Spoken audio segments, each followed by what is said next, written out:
La maternidad viene con muchas preguntas y pocas respuestas, con muchas dudas y definitivamente con pocas certezas. Por eso, en esta segunda temporada de La Mala Mamá Podcast decidimos dejar a un lado los manuales de instrucción y centrarnos en lo único que sabemos, que no hay fórmulas mágicas en el ejercicio de la maternidad y la paternidad. Aquí cuestionamos todo, incluso nuestra primera temporada. Aquí nos hacemos preguntas incómodas. Dudamos de estilos de crianza totalizantes, de la madre perfecta y de los estereotipos y roles impuestos.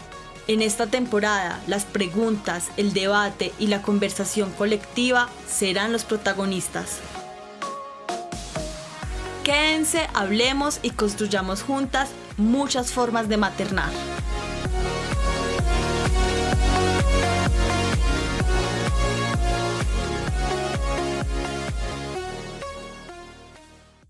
Hola a todas, hola a todos, bienvenidas y bienvenidos a un nuevo episodio de La Mala Mamá Podcast. Hoy vamos a hablar de un tema muy necesario, que es educar para la diversidad y el antirracismo.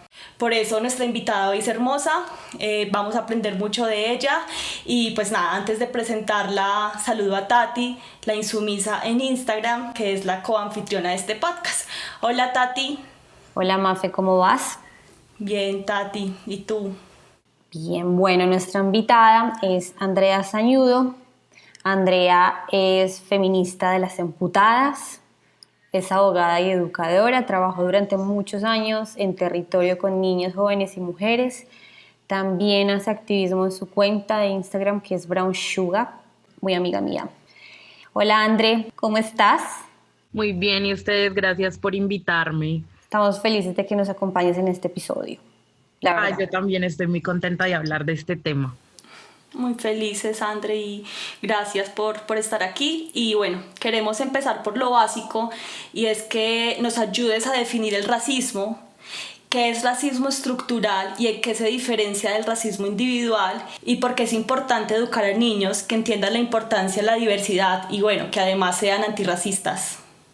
Yo voy a empezar haciendo un disclaimer, y es que nada de lo que yo digo está escrito en piedra, ¿cierto? Digamos que todos estos conceptos son como los que a mí más me gustan, de los que he leído.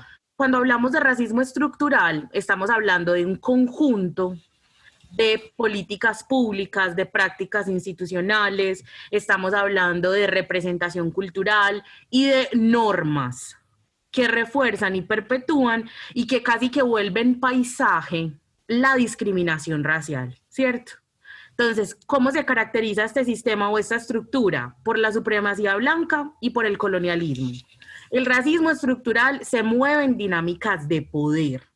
¿Y esto qué quiere decir? Que se refleja en que hay un grupo de personas con unos privilegios, que esos grupos de personas son concretamente cuerpos blancos, y este conjunto de privilegios que tienen estos cuerpos limitan el acceso a comunidades y a grupos de personas negras e indígenas, ¿cierto?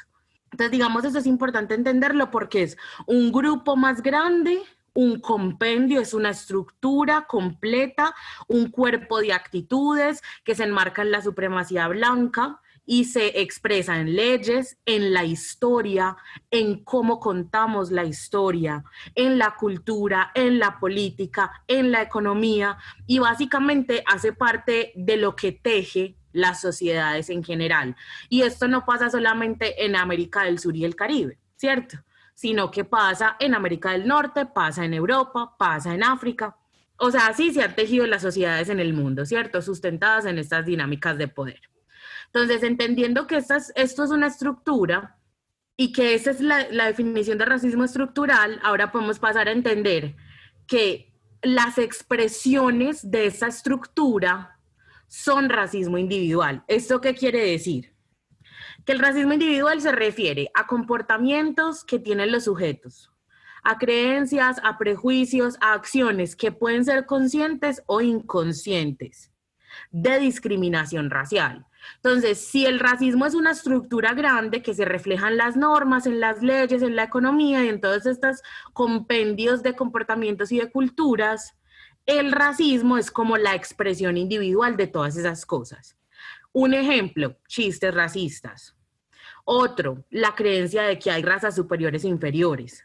Los sesgos, que a veces son inconscientes, que sentimos al preferir, por ejemplo, firmar un contrato con una persona blanca que con una persona negra, aunque tengan las mismas calificaciones y experiencia, ¿cierto? Hablamos de comentarios, de refranes, de reflejos socioeconómicos, de palabras que utilizamos en la cotidianidad, de los usos y las resignificaciones que le damos a algunas palabras, y todo esto, digamos, ayuda a que se sostenga una estructura de racismo estructural o de racismo sistémico.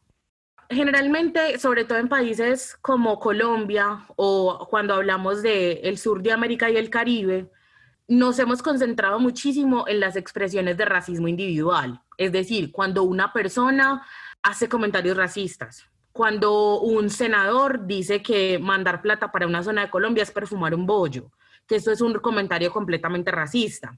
Cuando han habido personas en los sures apropiándose de las expresiones culturales o musicales de personas negras. O sea, nos hemos concentrado mucho en las expresiones individuales y si bien eso es supremamente importante, a veces esa concentración que tenemos en las expresiones individuales del racismo nos ha hecho olvidar que el racismo está completamente conectado a un asunto estructural. Entonces, no podemos perder de vista una cosa por la otra. Tenemos que tener completamente claro que hay que desmontar una estructura. ¿Que hay que desmontar los comportamientos? Sí, pero que detrás de eso hay una estructura. ¿Eso qué quiere decir? Que le tenemos que exigir al Estado que garantice cosas. Si no estamos preparados para garantizar, resuélvanse, pero no lo tienen que garantizar, porque hay un genocidio en estos momentos de personas racializadas en el sur de América y en el Caribe, por no hablar de Estados Unidos, que es un reflejo que ya tenemos muy claro. Entonces, yo creo que eso también es muy importante, pues como señalar, ¿no? No podemos perder una cosa de vista. Ahora, ¿por qué es importante educar niñas antirracistas? Pues yo creo que es que el sistema no funciona realmente y yo creo que nosotros todos lo vemos, lo sentimos y nos atraviesa. Y creo que el cambio, la transformación probablemente no nos toque a nosotros, probablemente les va a tocar a nuestros hijos o tal vez a nuestros nietos. Y en ese orden de ideas a mí me parece importantísimo educar niños antirracistas, anticapitalistas y con ganas de salir a quemarlo todo. Porque pues ya a nosotros no nos tocó. O sea, no nos tocó ver un cambio, no nos tocó ver una diferencia. Que les toque a ellos o que les toque seguir resistiendo. Yo creo que eso es muy importante.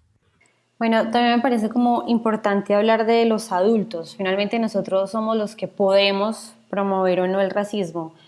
¿Cuáles son los dispositivos o los agentes socializadores racistas que solemos naturalizar y cómo se los transmitimos a los niños? Pues miren que esta pregunta es complicada, a mí me parece un poquito difícil de responder, pero voy a tratar diciendo dos cosas puntuales. Una, y es el fallo en revisar nuestras propias actitudes racistas.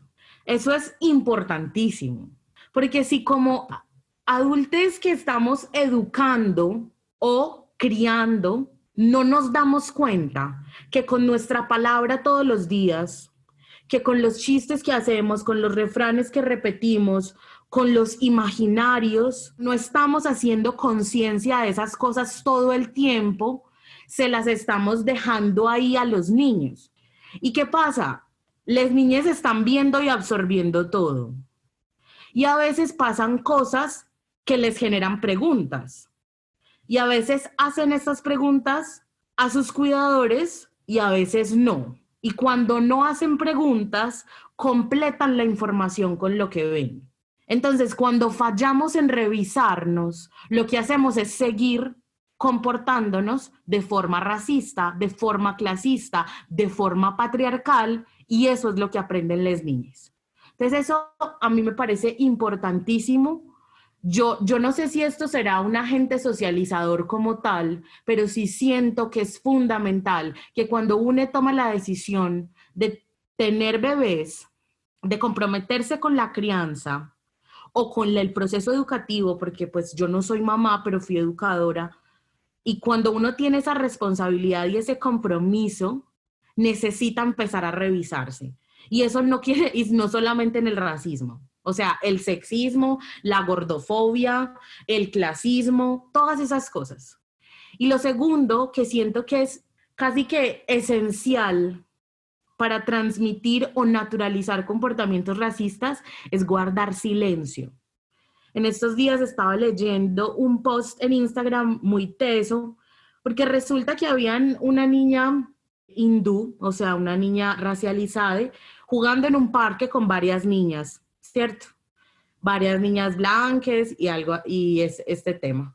Y resulta que las niñas blancas le dicen que no quieren jugar con ella porque es café. Y esto lo hicieron delante de sus papás lo escucharon. De hecho, quien estaba contando la historia era la mamá de la niña racializada. Entonces, esta mamá se queda mirando como esperando a ver si los papás se van a acercar a las niñas a decirles algo, lo que sea, cualquier cosa. Y no lo hizo. Entonces a esta mujer le toca caminar y agarrar su niña y empezar a hablar con ella y hacer todos estos ejercicios de hablar de la experiencia de la racialización, ¿cierto? Entonces yo creo que padres y madres blanques han omitido el hablar de la experiencia de la racialización con sus hijos y eso vuelve paisaje el racismo. Hay que hablar. Entonces, miren, para los padres de niños y niñas racializadas, no es opcional hablar de racialización. No es opcional porque sus hijos todo el tiempo les están diciendo, pero mamá, es que yo soy negro, es que yo soy negra y por eso soy fea, que es algo que pasa. Mamá, es que yo tengo el pelo crespo, ¿cierto? Y yo me lo quiero alisar, mamá, porque esto es ser fea. Y todas estas cosas que le suceden y atraviesan los cuerpos de niñas racializadas, mientras los padres que están criando niñas blancas están omitiendo esa conversación. Y esa conversación nunca va a ser fácil, pero es necesaria. Entonces yo creo que esas dos cosas son muy importantes en la naturalización del racismo y de los comportamientos racistas, envolver los paisajes y luego eso lo pegamos de esta estructura que constantemente nos está vendiendo cuál es el ideal del cuerpo visible, del cuerpo deseable, del cuerpo viable. Pues bueno, ya eso hace caldo de cultivo.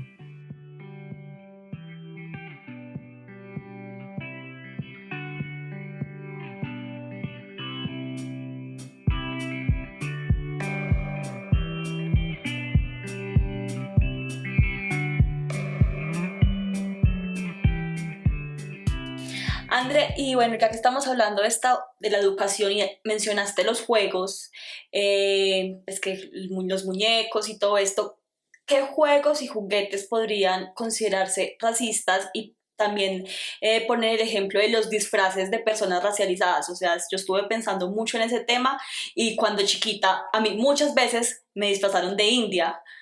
Entonces, pero, o sea, no te estoy hablando de una vez, te estoy hablando de muchas veces y ahora lo pienso y digo, "Oh, puta, o sea, no, qué fuerte". Entonces sí quisiera que habláramos de eso. Bueno, yo generalmente para casi todas las cosas que me preguntan solo tengo una respuesta y es que hay que quemarlo todo. Por esas razones no tengo un dragón, ¿cierto? Pero si tengo que contestar algo que tenga un poquito más de sentido, miren, yo creo que el sistema educativo como está pensado en estos momentos, que es un sistema educativo que hemos heredado desde hace siglos, o sea, no es de ayer, el método socrático y todas estas cosas no son de ayer, estos métodos educativos conductuales, donde el cuerpo es inexistente y donde los deseos y las emociones de los niños son inexistentes, en transición, que creo que es el primer grado en el que entran las niñas a educarse, hasta que se gradúan en el bachillerato. O sea, todos los dispositivos perpetúan una narrativa colonial, racista, profundamente violenta y patriarcal. Pero ¿qué pasa? Hablemos de cosas y características un poco más puntuales. Por ejemplo, la historia que nos cuentan.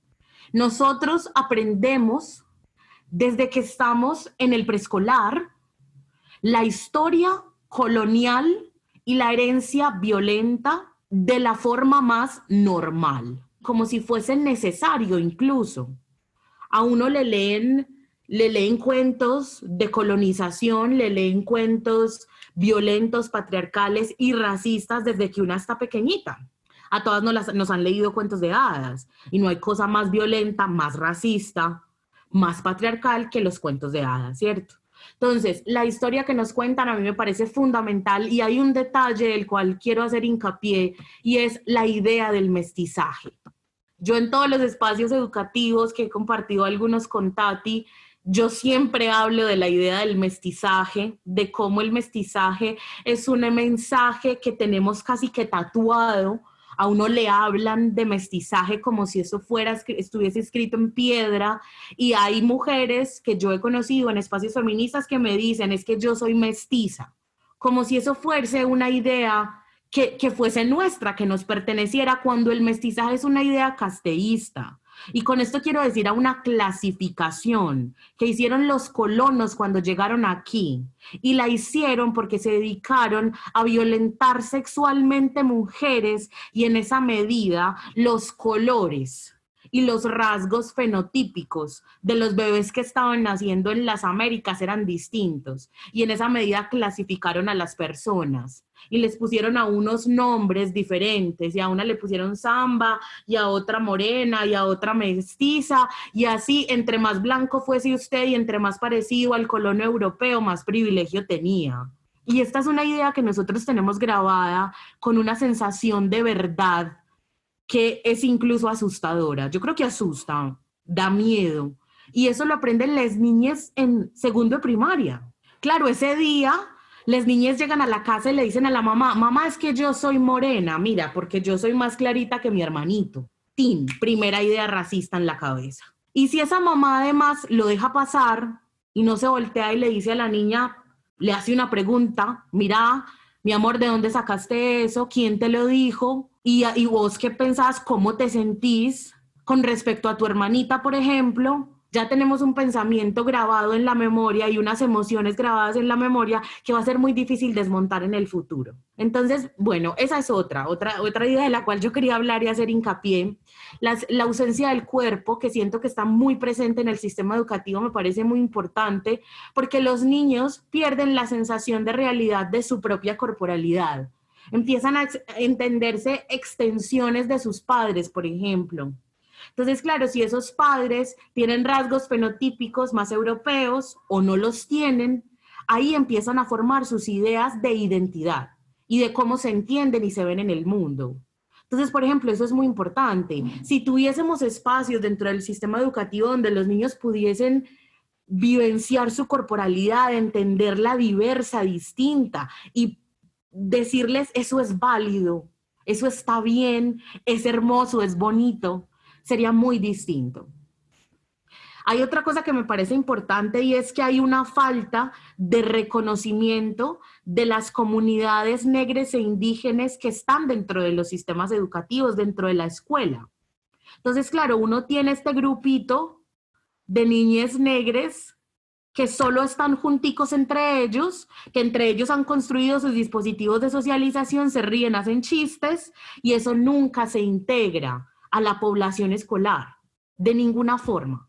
No se reconoce de ninguna forma. De pronto, cuando están un poco más grandes, más adolescentes, se empieza a exotizar estos cuerpos y estas presencias, pero nunca se parte. Esa diversidad nunca se reconoce como parte de. Y eso es muy importante, porque eso nos va generando la idea de el yo no veo color. Y esto es una idea muy, muy peligrosa, porque esto impide formar niños antirracistas. Yo en estos días le decía a Tati, quien no ve el color no te ve. Y a mí me ha pasado eso, quien no ve mi color no me ve. Entonces esto es muy importante tenerlo en cuenta. Entonces, bueno, estas son como unas de las claves de la vivencia del sistema educativo, pero yo creo que el sistema educativo es muy ausente en términos de contarnos la diversidad. Ah, bueno, y hay otra cosa, y es la literatura. Dentro de la escuela todo el tiempo estamos consumiendo literatura. o cultura pop, de alguna forma, viendo películas, leyendo libros, escuchando radio, consumiendo internet, y nunca las narrativas negres, afros, indígenas tienen su lugar. Solamente hay una historia. Ahí sí hay que citar a Chimamanda, el poder de una sola historia, ¿cierto? Nos contaron una y nos quedamos con eso. André, hay otra cosa y es esta subestimación constante de la niñez. Todo el tiempo diciendo que no están preparados para muchas cosas, yo considero que sí. Entonces, en ese sentido, ¿cuándo ellos comienzan a entender esa diversidad? ¿En qué momento? Y me lo pregunto yo, ¿en qué momento? ¿A qué edad más o menos? No sé. ¿Cuál es el momento para comenzar a hablar sobre raza y sobre racismo? Bueno, les voy a contar un poco de algo que encontré. Esto lo encontré en una caja de herramientas para hablar sobre racialización con niños, niñas, niñes y adolescentes. Es de una señora que se llama Erin Winkler, es una doctora en educación, y les voy a contar un poco, miren. Entre los 0 y 1 años, los niños no tienen una diferenciación, o los niños no reconocen que hay una diferencia entre los rasgos fenotípicos, el color, no, ellos no reconocen este tipo de cosas. Sin embargo, ellos, digamos, se van viendo y se van reconociendo en sus principales cuidadores, ¿cierto? Estas son como estos son lo que más reconocen las niñas, ¿cierto? En esta edad. A los 2 años, ya los peques empiezan a hacer, digamos, el junte entre los rasgos fenotípicos, como por ejemplo el color de piel o la textura del pelo, con los comportamientos de las personas, ¿cierto? Ojo, a los 2 años. A los 2 años ya las niñas empiezan a darse cuenta que hay una diferencia en cómo tratan a sus compañeros de guardería que son distintos a ellos. Entre los 2 años y medio y los 3 ya escogen sus compañeritos y compañeritas para jugar. Entre los 4 y los 5 ya ellos tienen prejuicios raciales. Y a los 5 años ya muestran una clara preferencia por con quién comparten sus horas de juego y con quién no. Entonces, entre los 5 y los 7 años, las niñas van a empezar a decir, es que yo no quiero ser amiguita de tal niña porque es negra y porque a mí no me gustan los negros. Ojo, entre los 5 y los 7 años. Entonces, si nosotros tenemos en cuenta que desde los 2 años, que las niñas empiezan a mostrar cierta diferenciación, cierto prejuicio y cierta preferencia, hay que empezar a hablar con ellos de racialización. Y quiero devolverme a lo que les decía ahorita con respecto al silencio. Y es que si ustedes empiezan a ver, ustedes por ejemplo que son mamás, en sus hijos, comportamientos que demuestran un prejuicio o unas preferencias, hay que preguntarles a las niñas qué les está pasando.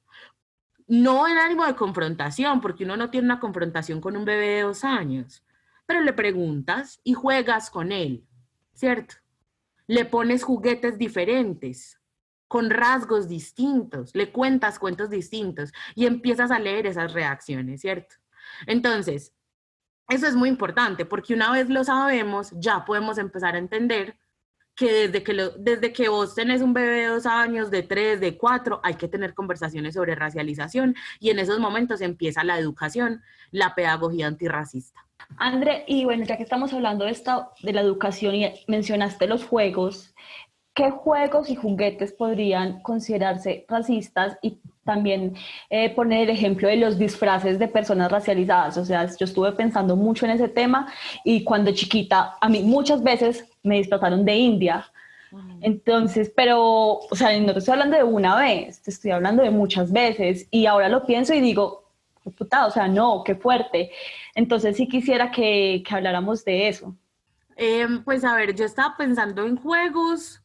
Y yo creo que la dinámica del juego como tal el juego no necesariamente se presta para que hayan esos comportamientos, digamos, racistas o clasistas o sexistas. O sea, el juego como tal no. Lo que el juego genera es que nos empieza a revelar el sentir de las niñas, les adolescentes, sobre cómo entienden el mundo. Vamos a poner el ejemplo de un juego de baloncesto y escoges 2 niños para que escojan su equipo. Entonces hay que ver cuál es el niño que se va a quedar de último. Entonces el juego como tal lo que hace es revelarnos el entendimiento de las niñas y los adolescentes del mundo. Entonces por eso el juego es muy importante. Yo no creo que haya que ocultarle ningún tipo de juego a ningún niño de ninguna forma. Lo que hay que hacer es utilizar esas claves que están mostrando los niños cuando juegan para resolver. O sea, resolver. Listo, a mí me pasaba mucho cuando estaba en territorio con les peladas, y era que una vez me pasó algo muy chistoso, y es que teníamos un niño con una discapacidad cognitiva y me dice otro niño, dice que, profe, yo me voy a hacer con este pequeño, pero por compasión. Entonces, en ese momento, pues a la otra profe que estaba conmigo, a mí nos dio como risa, pero luego nos pusimos a pensar y es porque era necesaria la compasión para poder jugar con él, ¿cierto? Eso ya nos estaba mostrando cómo se sentían las niñas del grupo al trabajar con su compañero con discapacidad. Entonces, claro, ahí, por ejemplo, nosotras utilizamos ese momento en ese chiste, en esa reacción, digamos, tan natural de uno de las niñas para hacer unas acciones pedagógicas y construir unas acciones pedagógicas alrededor de eso. Entonces eso, por ejemplo, es importante.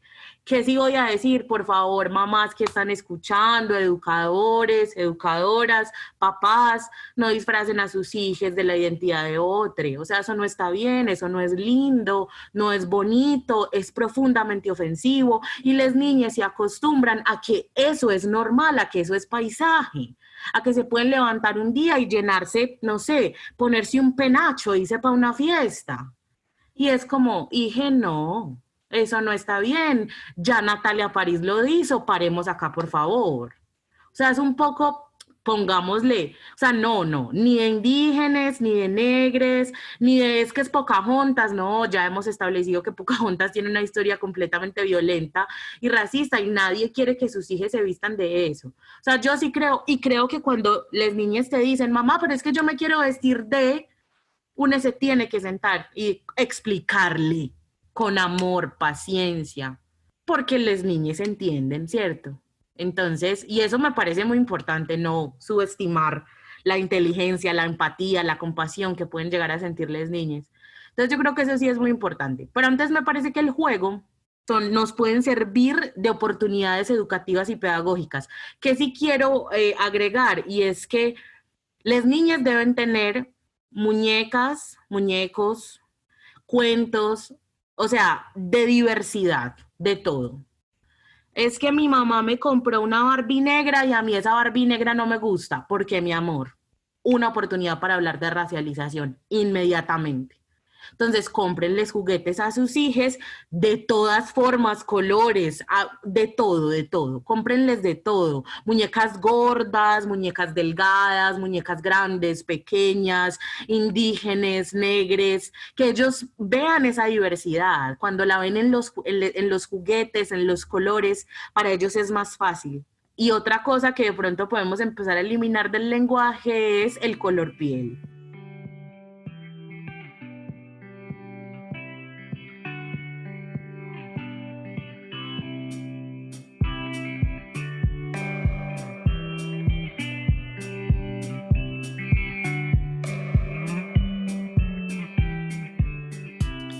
André, y ahora hablabas como de una pedagogía antirracista y me hace pensar, por ejemplo, yo considero que los libros, como leer con ellos, es como una de las herramientas más poderosas de pedagogía. ¿Tú qué libros nos recomiendas? ¿Qué libros recomendarías también? ¿Qué películas, por ejemplo? ¿Y qué no?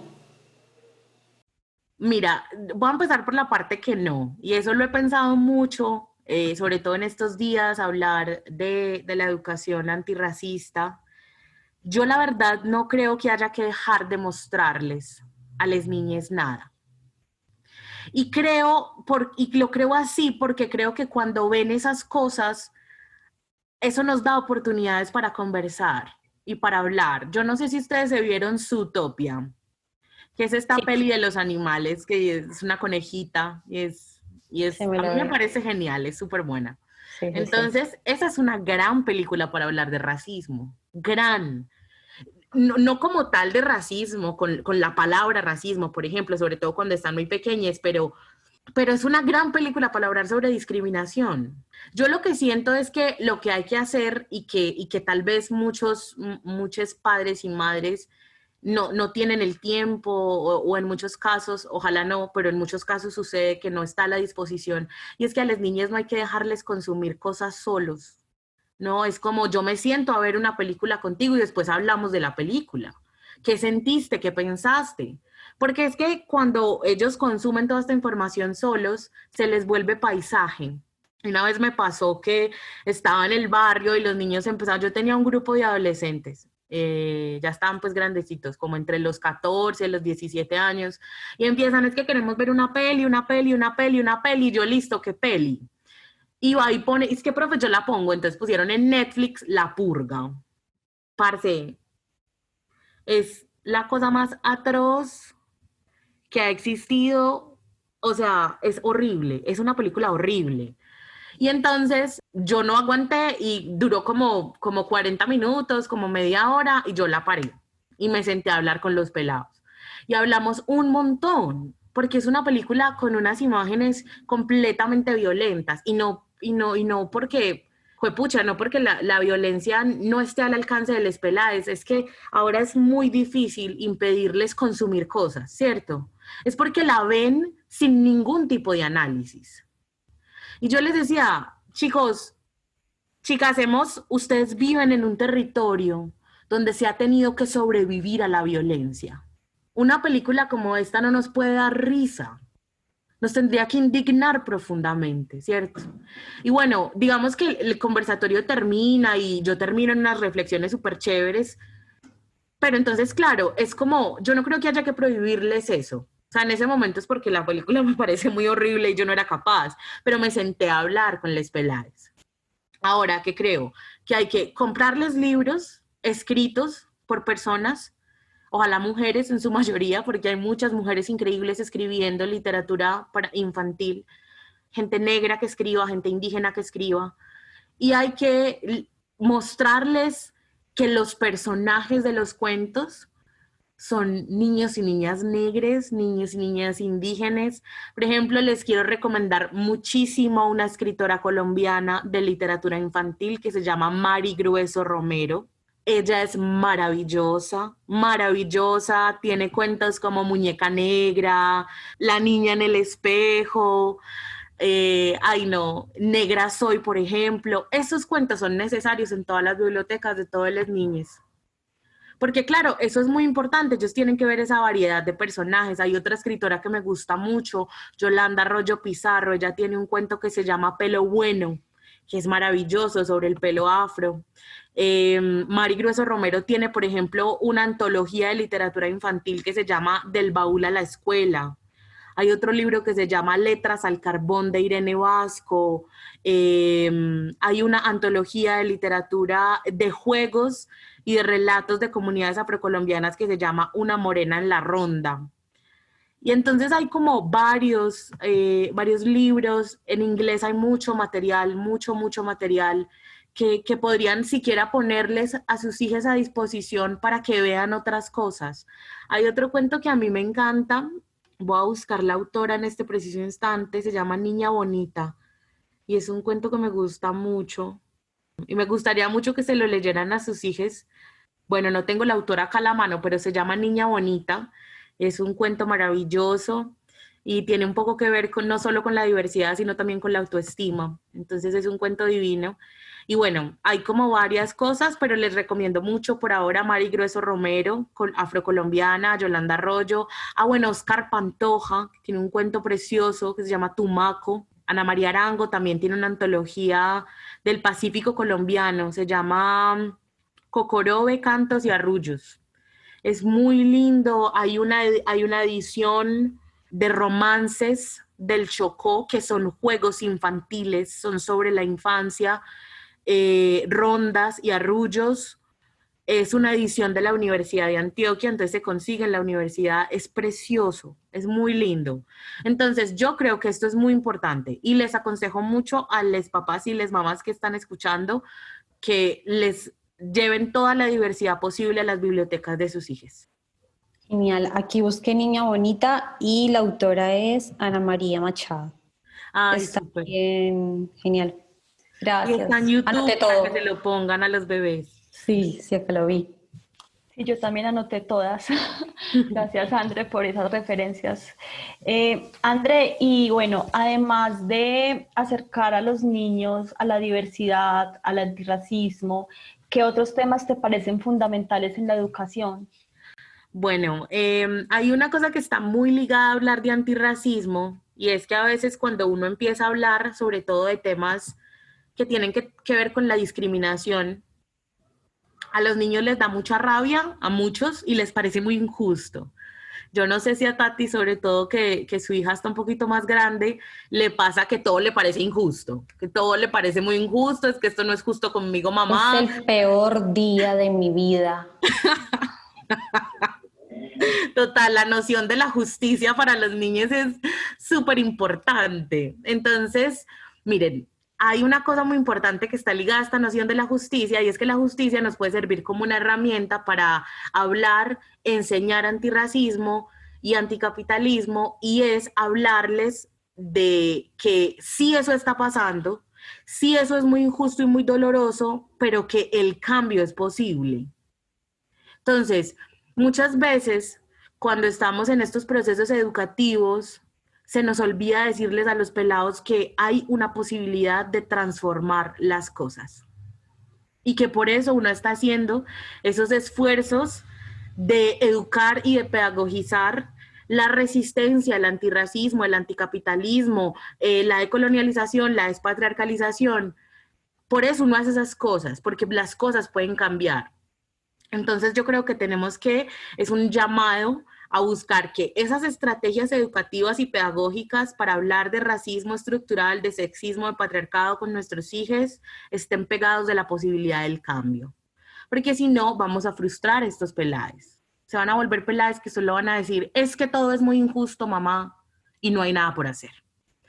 Entonces, bueno, esa es una parte que me parece que hay que enseñarles a los niños. Dos, y que creo que es muy importante, y es que hay que hablar de educación sexual integral. Y cuando me refiero a integral, es que no solamente nos podemos conformar con hablar de condones, o con hablar de protección, o con hablar de no hagan esto, no hagan aquello, o con hablar de aborto, por ejemplo. Hay que hablar de placer, hay que hablar de autoplacer, hay que hablar de autoconocimiento, hay que hablar de autocuidado. Eso me parece muy importante. Creo que es vital hablar de los límites y no solamente los límites en el sentido de educar a nuestros hijos para que sean respetuosos, para que escuchen, para todas esas cosas, sino el del límite desde entender la compasión, desde entender la empatía, desde entender que si el otro se siente mal con algo que yo he hecho, he dicho, entonces debo escuchar, entender, comprender, pedir disculpas. Entonces, es el límite con eso, el límite con el cuerpo. Uno a veces ve en territorio muchas niñas que tocan a sus compañeros sin su consentimiento, son bruscos, manipesados, ¿cierto? Todas esas cosas, hay que hablar de límites todo el tiempo. Y por ejemplo, pasan cosas como en el fenómeno de entender la racialización y es este niño o niña que constantemente le toca el pelo a su compañerita afro hasta que el pelado se muere de la furia y le pegan puño. Entonces, claro, es como hablar de esos límites, ¿cierto? Siempre desde la niñez y explicarles por qué pasan las cosas, porque eso no está bien hacerlo. Yo creo que, y este es algo que pasa mucho con los padres y es la posibilidad de abrir canales de comunicación lo suficientemente claros, amplios y seguros para que las niñas puedan pedir ayuda. Porque en la escuela les pasan muchas cosas en la calle, les pasan muchas cosas con sus amigues y a veces la última persona que se da cuenta de esas cosas son sus cuidadores principales. Entonces, abrir canales de comunicación y abrirlos sin culpar al niño, ¿cierto? que esa es yo creo una de las claves más tesas, y es cuando esa mamá que te dice, pero es que yo siempre le dije que si me pasaba algo me podía decir, si le pasaba algo me podía decir. Claro, pero cuando le pasó algo se sintió culpable.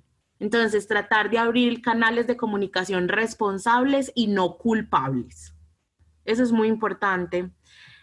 Y la última, y que sobre todo a mí me causa como, bueno, digamos, es algo que me importa mucho y me atravesó mucho en mi carrera como educadora y aún todavía, y es afirmar constantemente a las niñas que su cuerpo está bien. Su cuerpo está bien, es válida. Que sean distintos, que sean iguales, que sean negros, indígenas, gordes, altos, pequeños. O sea, esa reafirmación constante de que no tienen que ajustar su cuerpo a el sistema, a los estereotipos, que así son amados, que así son queridos, que así son válidos y que así son deseables, ¿cierto? Eso es muy, muy importante, porque yo creo que fallamos mucho, les educadores, les padres y madres, en educar a sus hijos con esa sensación de que está bien, que están cómodos. Y a veces nos encontramos con, y fue algo que me pasó a mí, una niña de 7 años anoréxica. A los 7 años. O sea, no, eso es algo que no nos puede pasar, no nos podemos permitir eso. Entonces sí creo que eso es muy importante. A mí me parece fundamental reafirmarles todo el tiempo eso, ese cuidado por sí mismos, esa comodidad. André, muchísimas gracias aprendí un montón, anoté muchas cosas. Muchas gracias. Ay, a ustedes. Muchas gracias, yo también siento que aprendí mucho. Para mí esto es de construcción constante y ojalá podamos también en el futuro como que hablemos y profundicemos sobre temas que siento que quedaron ahí y que podrían ser otro podcast como el de la apropiación cultural. Me parece súper importante porque no caemos en cuenta de lo violento, como tú decías, que es disfrazar a un niño o una niña de la identidad de otra persona.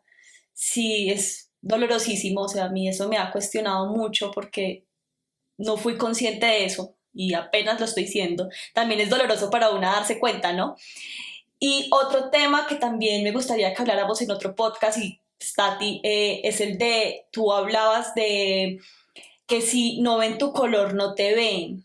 Eso me parece súper poderoso porque, claro, en este afán que podemos tener de hablarles de igualdad a los niños y niñas, les decimos que no hay color, que no hay razas, que todos somos iguales y estamos negando una parte de la historia. Es que mira, una de las partes más importantes de hablar con las niñas de antirracismo no es decirles que no hay diferencias. La diversidad y la diferencia no está ahí para no señalarla. O sea, no, y cuando digo señalar no hablo con la punta del dedo de mira, mira. No, hablo de está ahí, está presente. Y las niñas la ven. O sea, es que no son bobos. Ellos obviamente se miran al espejo, miran a sus compañeritos y compañeritas y hacen una conexión y dicen, ah, mira, hay una diferencia. Se tocan el pelo y ven el pelo de su compañero y ven una diferencia, ¿cierto? O por ejemplo pasa mucho con cuando uno tiene niñas racializadas que van con sus vestidos de comunidad, ¿cierto? Con los vestidos que utilizan en comunidad, sus atavios indígenas y todas estas cosas, y se miran, y miran a sus compañeritos y se miran ellos y ven la diferencia. Entonces, intentar borrarla es tapar el sol con un dedo. Y eso no se vuelve útil, porque yo me vuelvo una persona antirracista cuando soy capaz de entender que hay una diferencia, que esa diferencia ocasiona una opresión estructural, y que cuando yo soy capaz de verla, de revisarla en mí mismo y de hacer algo sobre mí mismo, puedo hacer algo hacia afuera y volverme un agente reparador. Y como que hay muy buenas intenciones, ¿no? En padres y madres que optan por decir, no, todos somos iguales, pero resulta que es que ahora las diferencias están ocasionando violencias. y ocasionando el asesinato sistémico de personas. Entonces no nos podemos quedar callados ante eso, hay que hablarlo. Eso no es loable ni rescatable de ninguna manera. Negar que la diversidad existe, porque la diversidad está, sino que la diversidad hace parte de ello. Y hay que hablarla de forma positiva. Sí somos diversos, sí somos diferentes, y eso está bien. Mientras las niñas van creciendo y empiezan a observar, y ojalá no, pero a muchos les pasa, vivir situaciones de violencia, ahí es cuando se empiezan a elaborar las resistencias. Pero por ejemplo, cuando están más pequeñas, esa es la oportunidad para decirles, la diversidad existe y hay que darle la bienvenida.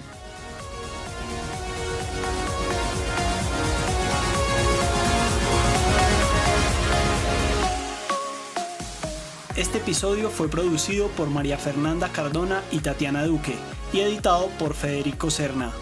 Síganos en nuestras redes sociales como La Mala Mamá Podcast y La Insumisa.